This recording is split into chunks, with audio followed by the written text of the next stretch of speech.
அன்பு தேவனுடைய பிள்ளைகளே, இந்த காலவெளியிலும் உங்கள் அன்பு சகோதரன் காட்வின் மோசஸ் பிரேம எழுப்புதல் ஊழியத்தின் சார்பில் அன்போடு உங்களை வாழ்த்தி ஆசீர்வதிக்கிறேன். இந்த நாள் முழுதும் கர்த்தருடைய ஆசீர்வாதம் உங்கள் மேல் தங்கியிருப்பதாக. ஆமென், ஆமென், ஆமென்.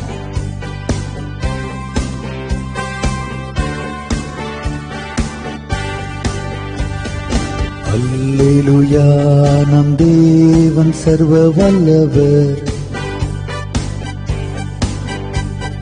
அல்லேலூயா, நம் தேவன் சர்வ வல்லவர்.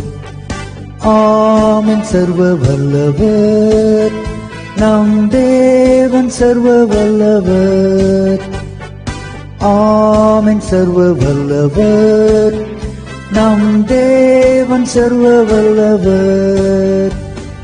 அல்லேலூயா.